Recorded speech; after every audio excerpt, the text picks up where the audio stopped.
Al Jacquez, same class of lunatics. How do you spell Jacquez? J-A-C. J-A-C-Q-U-E-Z. Thanks for asking. Jacquez. What? I'm Mark Tomorsky. I have no class. And, class of 74, Pioneer. Yeah. And T-O-M-O-R-S-K-Y. You don't know how to spell it, I should. Tomorsky. Yes. Mark Gougeon, Gougeon.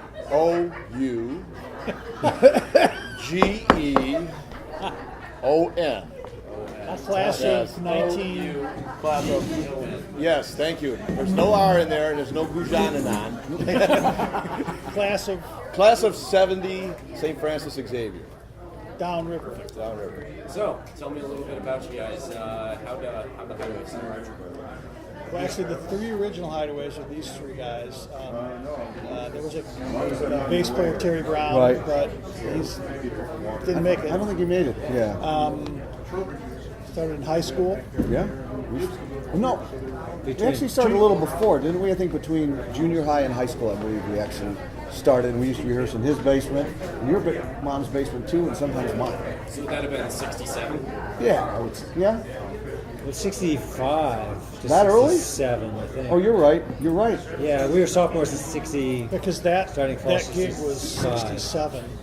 Right. That was July 15, 67. Right.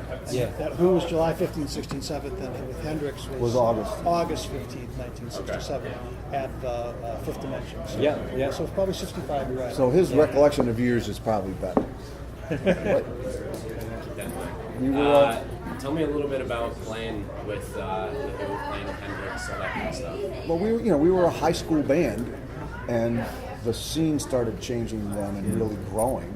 And suddenly, you had groups like the Who and Jimi Hendrix coming through Ann Arbor, and at that time playing what was essentially a rather small club. Teen Club, yeah. Yeah, a teen club, because they had just released their first records. Maybe they were about to come out, or had just come out. Yeah. So they were touring smaller clubs. Hendrix, I don't think, ever played another small club after that. You know, Cool. because he went to Monterey after that. That's right, and just his career took off like crazy. So what did that mean for you guys playing for, Nothing career-wise. It was just a thrill. Scary. It was just a thrill. You're right. It was a It was thrill. fun, and it showed us also what. I mean, Hendrix was incredible. The Who were incredible. It shows Yeah. just what hard work could accomplish. Songwriting. We didn't really write many songs back then, even though we have since. You see, I mean, Townsend had a whole catalog, and he was a couple years older than we were. Yeah, yeah. They were like 20, 21, 22. Yeah. And Keith Moon was younger. Yeah, yeah. So you learned, you saw them put on a great show, the value of songwriting. They were obviously well rehearsed, or at least had played a ton. And they Yeah. played really well. They played very well, yeah. And Hendrix Oh. was, Made us go like, but wow. what? Yeah, I mean, it's hard to, first time you see Hendrix, it's kind of mind-boggling. Oh my God, I'll never forget it. Yeah. why did you, actually let's backtrack. What were the original goals for the band? To learn and play music. I think we had fun. We played a lot of fraternity jobs. I mean, it was...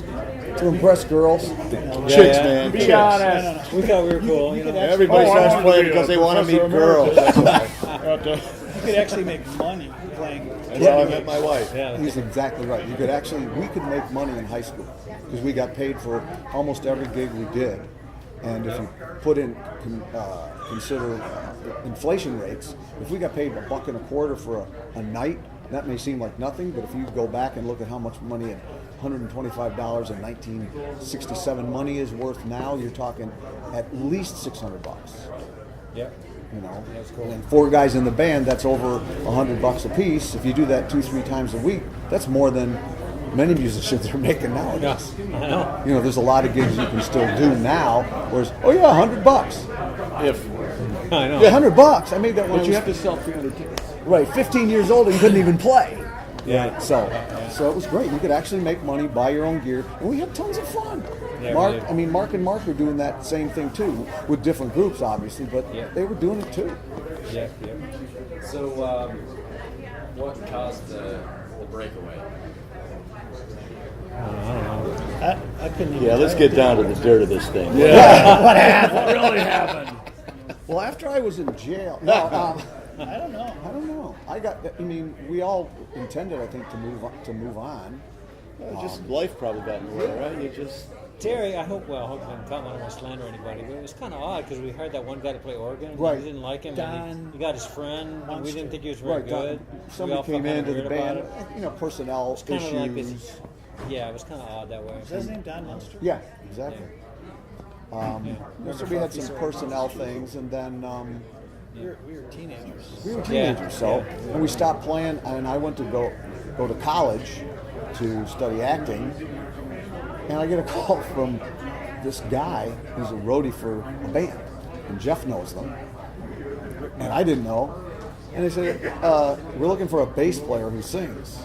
And Jeff says, "You could do that." I hadn't played bass, so we literally ran out, got a bass by hook or by crook. Can't tell that story. And started to learn how to play bass, and I joined this band, which ended up getting a record deal. So that's what happened Signed with to me. Reprise Records, which He was ended the up same. with Hendrix's Hendrix. label. And then Frank Sinatra ended up too. playing all the Atlanta Pop Festival and like the last 7 dates that Hendrix did before he went back to England and died. So had a full circle. Yeah, so I ended up starting a career, and it was a big fish in a small pond for quite a while. It was really fun, and then went out and tried to do it, and turn around, and here I am, married, have kids, was an actor, had some success singing, had a lot of failures, had some more success, and I worked with Jeff a lot. Did you say the name of that label was again? Reprise. Okay. It was your boy It Frank was a division Sinatra's of Warner label. Brothers. right. Yeah, it was a subsidiary. Sinatra, Hendrix, Yeah. Savage Grace was That's a the name of big the band. Neil Young. Yeah, right, Neil Young at that time. Yeah. So I mean, actually, I guess I've had a semi-successful career. I mean, both of these guys have toured and played a ton. Mark played with Mitch Ryder. Mark and he played with Mark Lindsay and brought me in to sing a little bit on that. We've done tons of projects together. The three of us were in a different band together later. In the 70s. In the 70s, Lightning, we toured all over the place and opened for a lot of acts. And Mark has done the same thing. And Tigger was at Rutgers for how many years? 30. Serious, being a music educator. So music, Yeah, fit but I in got to there play somehow. too. No, I did a lot of playing, but it was more hand drumming, tabla, frame drums, the djembe, marimba, those areas. So beyond like 68, 69, late 60s era, have you guys come back at all and met up and jammed at all? Or? We've played on and off together ever since. Not me. We've literally played music This is the first time in with Tigger Yeah. 50 years. 50 years, yeah. But the four of us have played music I don't think on we're and gonna off make it together another 50. since. And this is the first time with him in about 30 years. Well, no, I needed Savage the most Grace. You did a little practice. Savage Grace thing with us. With you, but That's I wasn't right. with me. Yeah, right. So it's been 30 years since I played. Oh yeah, I played with Ron. Ron Koss, yeah. That was in like 14.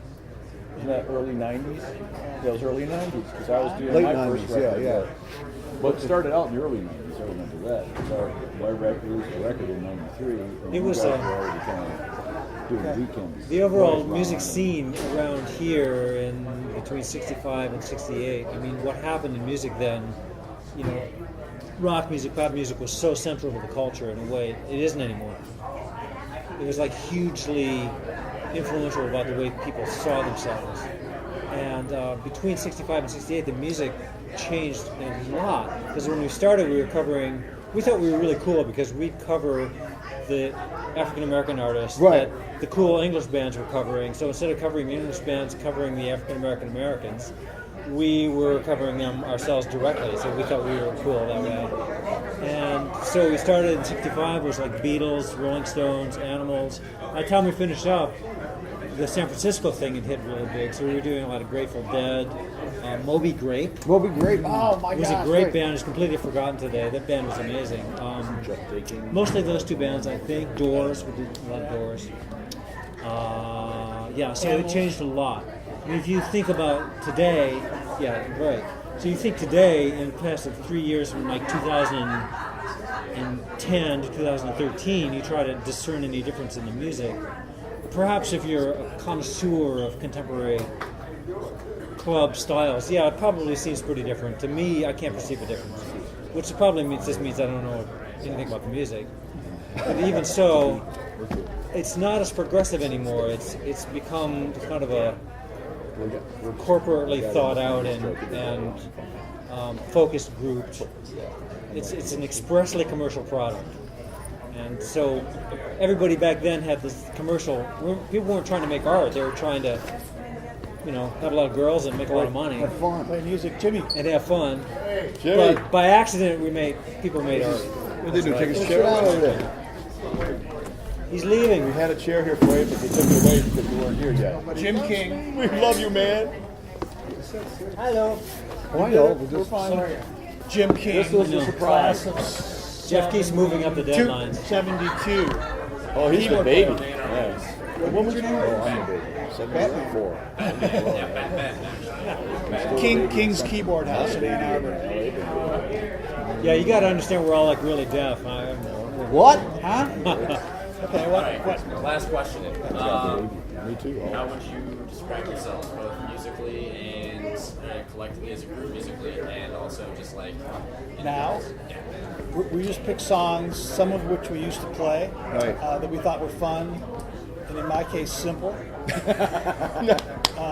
Because I played the least over the last 30 years. Some of the songs we actually played in these bands. Yeah. So that was the idea. We wanted these folks, since this is a hoot for us, this is tons of fun, to songs that they've heard and that we played actually sometimes together and sometimes separately back in that day, high school days. So this is all friends. A lot of them I consider ringers because they're really good players. And Travis, who's doing sound, is a really close friend of mine that's helping us out. So it's all friends helping friends, having fun, Yep. right? Yeah, right. It's more fun than a barrel of monkeys. It just kind of grew out of the culture like any pop or folk music form.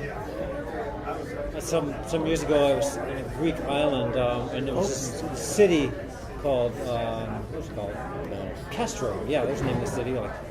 And it was all one structure. You could walk around. You couldn't possibly get a car up there. And I thought, okay, if you're a kid who grew up here, you couldn't have done music like we did, because we had to have cars and schlep all this gear and drive and sort of American thing. There you would just have something totally portable, right? So, the music grew out of the landscape, the time and the place, like any music does. Yeah. Products of the time and place, like anything.